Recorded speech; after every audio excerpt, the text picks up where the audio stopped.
uJesu Kristu uyiNkosi, udumo kuNkulunkulu kweliphezulu nokuthula emhlabeni kubantu abathokozelwa nguye. Bingelelo Baba uNsibande, ngithi ukuthula kweNkosi makube nawe.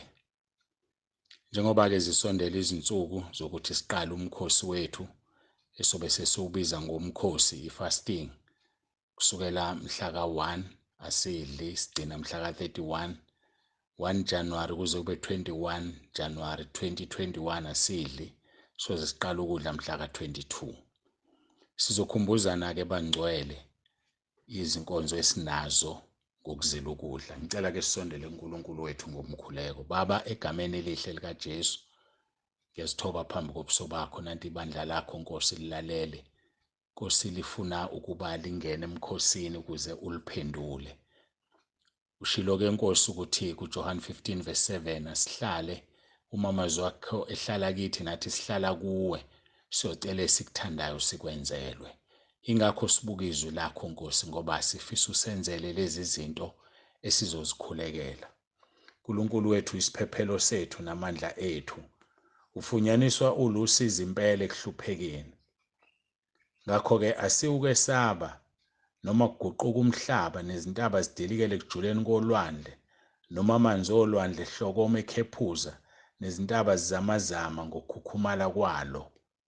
Ngoba siyazi thina ukuthi ukhona umfula omanzayo athokozisa umuzi kaNkulunkulu, indlu engcwele yophezukonke. Siyazi ukuthi uNkulunkulu phakathi kwawo lo mfula awuyukuzanyazanyiswa.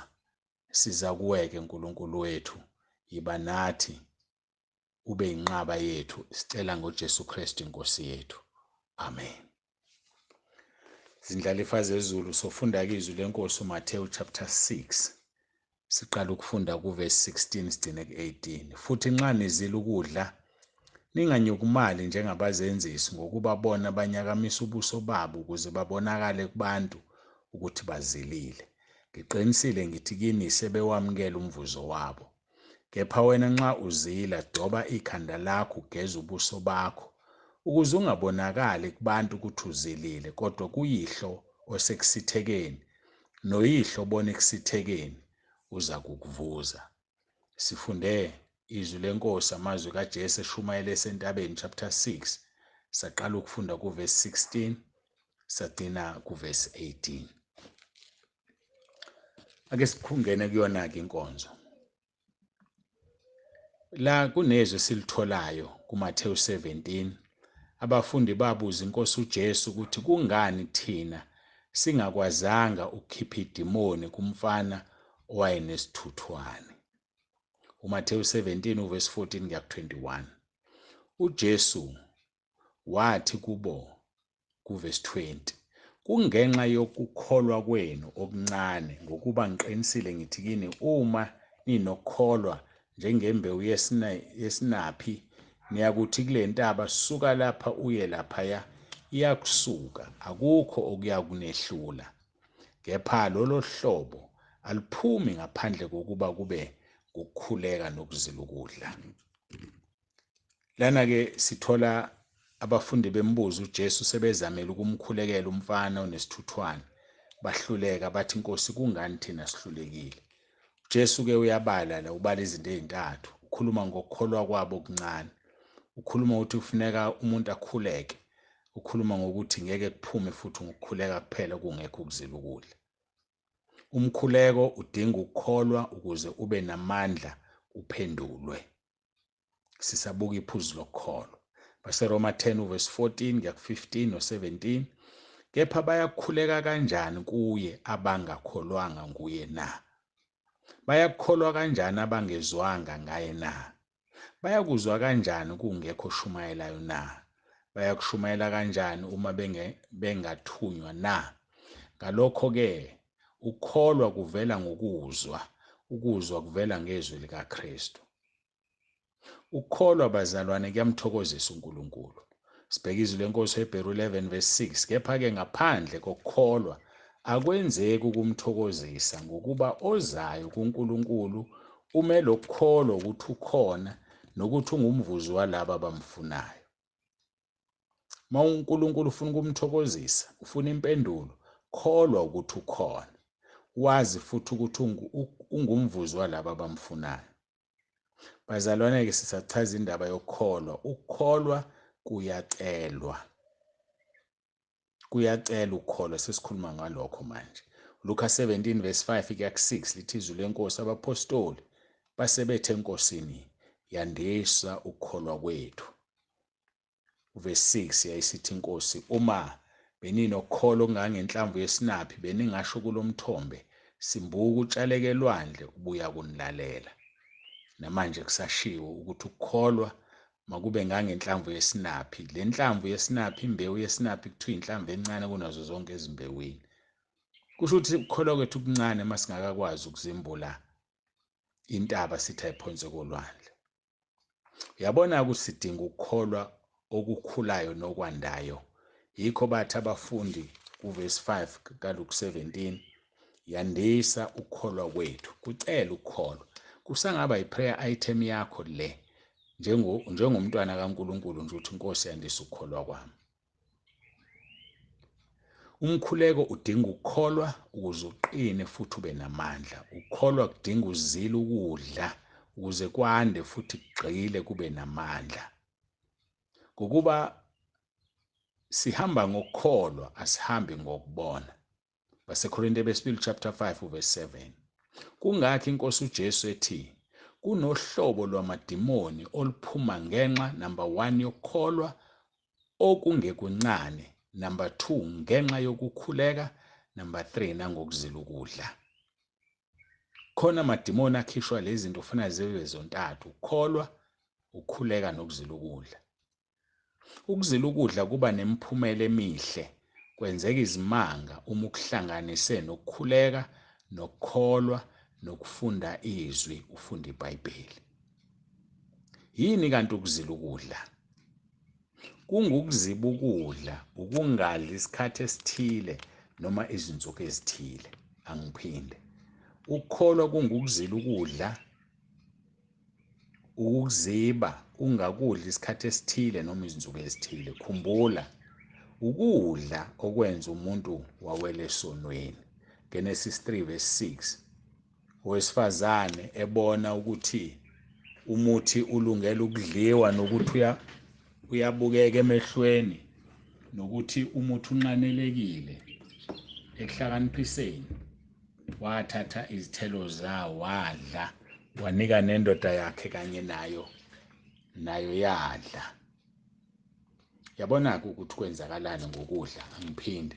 Genesis 3 verse 6. Owesifazane ebona ukuthi umuthi ulungele ukudliwa, nokuthi uyabukeka emehlweni, nokuthi umuthi unqanelekile, ekuhlakaniphiseni wathatha izithelo zawo wadla, wanika nendoda yakhe kanye nayo yadla. Ukuzila ukudla kwenzani kumzalwane? Ukuzila ukudla kwenzani kumzalwane? Ngicela ukuthi ke sizibuke lezi zinto ziwu-10. Number 1, kuwukuthobisa umphefumulo phambi kaNkulunkulu. Ibambe le, ngoba abaningi bayathanda ukuzila ukudla, bazi benzani. Ukuthobisa umphefumulo phambi kaNkulunkulu. Masibheke iHubo 35 verse 13 likaDavide. Uthi uDavide, kanti ekuguleni kwabo mina ngangembethe zokuzila, umphefumulo wami ngawuhlupha ngokuzila ukudla, umkhuleko wami wabuyela esifubeni sami. Ukuzila ukudla kuwukuhlupha umphefumulo. Abaningi bathi uhlupha inyama. Cha, nangu uDavide, Hubo 35 verse 13. Kanti ekuguleni kwabo mina ngangembethe zokuzila, umphefumulo wami ngawuhlupha ngokuzila ukudla, umkhuleko wami wabuyela esifubeni sami. My prayer would return to my own heart, meaning unanswered. Umkhuleko awubasizanga abayizitha zikaDavide, ngisho sebazilela ukudla, ebancengela kuNkulunkulu, ehlupha umphefumulo wakhe, ewuthobisa phambi kaNkulunkulu. Number 2, kuyini ukuzila ukudla? Kungukwenza uncenge umusa kaNkulunkulu kuNkulunkulu. Sincenga umusa kaNkulunkulu kuNkulunkulu. Incwadi yesibili kaSamuel chapter 12 verse 16 kuya 23, uDavide encenga. Uthi uverse 16, uDavide wamncenga uNkulunkulu ngomntwana. uDavide wazila ukudla, wangena walala emhlabathini ubusuku bonke izinsuku eziwu7. Verse 22. Wathi-ke uDavide, umntwana esekhona, ngazila ukudla, ngakhala ngokuba ngathi ngubani owaziyo ingabe uJehova uyakuba nomusa kimi ukuba umntwana aphile na. Verse 23. Manje usefile, ngiyakuzilelani na? Ngingambuyisa yini? Ngiyakuya kuye, kepha yena akayinakubuyela kimi. So ukuzila ukudla, point number 2, kungukuncenga uNkulunkulu ukuthi akwenzele into, kodwa kugaranti ukuthi uzokwenzela ngoba uDavide wamncenga ngomntwana, kodwa uNkulunkulu wambulala umntwana. Phuzu lesithathu, ukuzila ukudla kungukuzilisa umphefumulo, uzilisa umphefumulo. Hubo number 69, chapter 69 verse 10 elikaDavide uthi, ngakhala umphefumulo wami wazila, kwaba ngukudunyazwa kwami. Yabona-ke abantu abaningi bathi uhlupha inyama. Cha, uzilisa umphefumulo. Ngakhala umphefumulo wami wazila, kwaba ngukudunyazwa kwami. Uma ukhala udabukile unomunyu umphefumulo uzila zonke izinto zalelizwe, inyama yakho idumale. Angiphinde futhi, uma ukhala udabukile unomunyu umphefumulo uzila zonke izinto zalelizwe, inyama yakho bese iyadumala. Point number 4, kwenzani ukuzila ukudla? Kwenza ungabi nandaba nokudla, kuvaleka inqano lokudla, appetite, ungakuzwa ukulamba. Masibheke izwi leNkosi uMathewu chapter 4 verse 1 kuya ku11. uJesu elingwa lithi, khona uJesu waholelwa ngumoya ehlane ukuba alingwe nguSathane. Esezilile ukudla izinsuku ezingama40 wagcina walamba. Kwafika umlingi wathi kuye, uma uyindodana kaNkulunkulu yisho ukuba lawa amatshe abe yisinkwa. Kepha uJesu waphendula wathi, kulotshiwe ukuthi akusinkwa sodwa umuntu ayakuphila ngaso, kodwa ngamazwi onke aphuma emlonyeni kaNkulunkulu. Uma uzile ngendlela okuyiyona, inqano lokudla liyaphela, ungabi nandaba nakho. Usho njengoJesu uthi akusinkwa sodwa umuntu ayakuphila ngaso, kodwa ngamazwi onke aphuma emlonyeni kaNkulunkulu. uJesu wayecaphuna uDeuteronomy chapter 8 verse 3. Asibheke ipoint number 5 ngoba ngifuna ukwaqeda namhlanje. Sizama ukukhathula. Uma ubheka uzobona ngihlanganisa izinkonzo zokuzila ukudla zonke ngesikhathi esifushane. Point number 5, kwenza ube nethuba lokukhuleka. uNkulunkulu abone ukuzimisela kwakho udela konke. Ukuzila ukudla kwenza ube nethuba lokukhuleka. BaseKorinte bokuqala chapter 7 verse 5. Ningagodlelani kuphela kube ngokwesikhathi, ngokuvumelana ukuba nithole ithuba lokukhuleka, nibuye nibe ndawonye ukuze uSathane anganiyengi ngokungazibambi kwenu. Ithuba lokukhuleka liyafuneka. Umusho lesingisi-ke likubeka kahle lithi nibe nethuba le-fasting. Phuzu number 6, ukuzila ukudla kwenza ukhale ulile uma uzwa amandla ephela uJesu ekushiya. Kakhulu kulezi zikhathi sikhulumile ngesonto ngenkonzo ukuthi kuphola uthando lwabaningi, uphawu ukubuya kweNkosi uJesu, kuphola uthando lwabaningi ngenxa yobubi. Mawuze upholelwa uthando, zila ukudla ukhale kuNkulunkulu. Masibheke uMathewu 9 verse 14 no15. Khona kwase kufika kuJesu abafundi bakaJohane bathi, yini ukuba thina nabaFarisi sizila ukudla, kepha abafundi bakhe abazili ngani na? uJesu wathi kubo, abayeni bangalila yini umyeni nabo na? Kodwa kuza kufika izinsuku lapho umyeni ezokususwa kubo, yikhona-ke abayeni beza kulila. Yikho-ke ngithi uyakhuleka mawusuza ukuthi uJesu kushiyile. Mawusuzwa amandla ayaphela, uzwa amandla encipha, khuleka, zila ukudla, ubuyisa amandla mntakababa, ubuyisa amandla ndlalifa yezulu. Point number 7, uzila ukudla kwenza uthobeke, ulalele. Uyathobeka ulalele. Masibheke uDaniel chapter 10 verse 1 kuya ku13. Ngalezo zinsuku mina Davide ngangilila amasonto amathathu, 21 days apheleleyo. Ngingadli isinkwa esithandiweyo, nenyama newayini akungenanga emlonyeni wami. futhi angizigcobanga nakanye kwaze kwaphelela amasonto amathathu. Verse 8, ngashiwa ngedwa, ngawubona lo mbono omkhulu, akusalanga mandla kimi ngokuba ubuhle bami baphenduka ukonakala kimi, angangaba namandla. Ukuzila ukudla kwenza uthobeke, ungabi namandla, uthobeke mawusa uNkulunkulu esefika kuwe ezokukhombisa umbono. Davide wazila 21 days ophelele engadli isinkwa esithandiweyo nenyama newayini, uthi akungenanga emlonyeni wakhe, akazigcobanga ngoba ezila ukudla, wayethobekile, kwaphela ukuphakama, kwaphela izinto.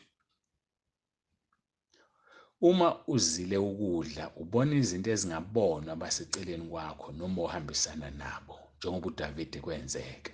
Uma uzilile, ukulunga kwakho noma ubuhle bakho buphenduka ukonakala. Kusho njalo uDavide kuverse 8, uthi ngashiwa ngedwa, ngawubona lo mbono omkhulu, akusalanga amandla kimi ngokuba ubuhle bami baphenduka ukonakala kimi, angangaba namandla. Uma uzila ukudla uzibona uyisoni. Uma uzila ukudla uyakhala uzilahle kuNkulunkulu. Kuyaphela ukuzibona ungcono, uzibona ungcwele. Sibheka izwi leNkosi uJob 25 verse 4 kuya ku-6. Pho umuntu angalunga kanjani kuNkulunkulu? Nozelwe ngowesifazane angahlambuluka kanjani na? Athi uverse 5, bheka, nenyanga ayinankazimulo, nezinkanyezi azihlambulukile emehlweni akhe. Pho kakhulu kangakanani umuntu oyimpethu nendodana yomuntu eyisibungu na? Uma uzila ukudla uzibona ungelutho, uzibona uyisibungu, uzibona uyimpethu, uzibona ungalifanele izulu, ubona ungafanelwe lutho oluhle, uzila ukudla ngempela-ke lapho uyakhala kuNkulunkulu. Ipoint lethu lelo number 7 esithi kwenza uthobeke, ulalele. Point number 9, kukwenza ube namandla phezu kokulamba. Ngiphinde, kukwenza ube namandla phezu kokulamba. Mahebheru 12 verse 16 kuya ku-17. Sibona lapho Esau engenamandla. Lithi-ke lelizwi, kungabikho oyisifebe noma odumazayo njengo-Esau, owathengisa ubuzibulo bakhe ngesidlo sinye nje. Ngokuba niyazi ukuthi nokuba ngasemva ethanda ukudla ifa lesibusiso, waliwa ngokuba kalitholanga ithuba lokuphenduka noma ekufunisisa ngezinyembezi. Kukwenza ube namandla phezu kokulamba. Akabanga namandla u-Esau, wadayisa ngobuzibulo bakhe ngenxa nje yeplate elilodwa. Cabanga-ke, ulahlekelwa amaplate amangaki ku-21 days. Kubantu abadla kabili ngosuku kusho amaplate awu-42. Kubantu abadla kathathu ngosuku ethi 21 ku-42. Kodwa wahlulwa lo iplate elilodwa, wathengisa ngobuzibulo bakhe. Baningi abazalwane namhlanje bahlulwa i-fasting, bathengisa ngemizimba yabo eyithempeli likaNkulunkulu kwisithe esingusathane. Sibheka upoint number 9, kwenza ube namandla phezu kwamadimoni. Ube namandla phezu kwamadimoni. uMathewu 17 verse 21 esike sawucaphuna qala kancane lapho uJesu ethi, kepha lolu hlobo aliphumi ngaphandle kokuba kube ngokukhuleka nokuzila ukudla. Amadimoni ayamsaba umuntu ozila ukudla. Ingakho ebusuku bafike bakufunza ukudla, bakudlisa ukudla, uphuphe udla noma uphuphe udla isono, ngoba bakukhokhobela ebusuku. Ngoba uyilangabi lomlilo, njengoba uHebheru 1 verse 7 esho ukuthi wenza ikhonze zakhe zibe ngamalanga bomlilo. Amadimoni ayamsaba umuntu ozila ukudla. Kunohlobo-ke lwamadimoni oluphuma ngoba wena okhulekayo uzila ukudla. Point number 10, kwenza ugubhe uMkhosi. Sigubha uMkhosi. Awukwazi ukugubha uMkhosi kugcwele ukudla esiswini.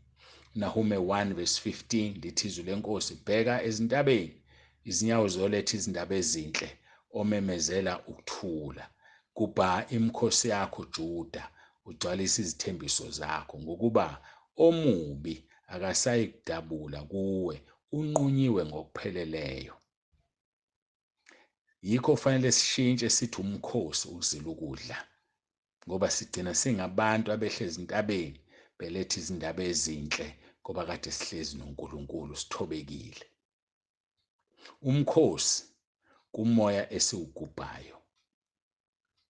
sigubha uMkhosi mase sifastile kwelikamoya. Onke amakholo bekumele azile ukudla, kodwa kunamgomo obekiwe ukuthi kuzilwa kangaki futhi izinsuku ezingaki. Lokho kuya ngomuntu nangesidingo sakhe. Ngifuna ukukhuluma ngedingo ezimbalwa. Umzalwane angazila ukudla uma enokuzisola ngesono. Sikuthola kuSamuel wesibili chapter 12 verse 16 kuya ku-23. Number 2, umzalwane angazila ukudla uma ebhekene nokujeziswa. Amakhosi okuqala chapter 21 verse 27. Umzalwane angazila ukudla uma, number 3, kunento ayidingayo. Ezra 8 verse 21.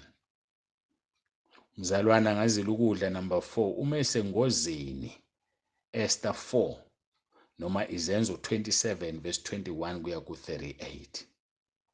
Point number 5, umzalwane angazila ukudla uma edidekile. Khona ukufika kudideka ungazi noma uya phambili noma emuva, uNkulunkulu ukhona noma akekho. Mawudidekile zila ukudla.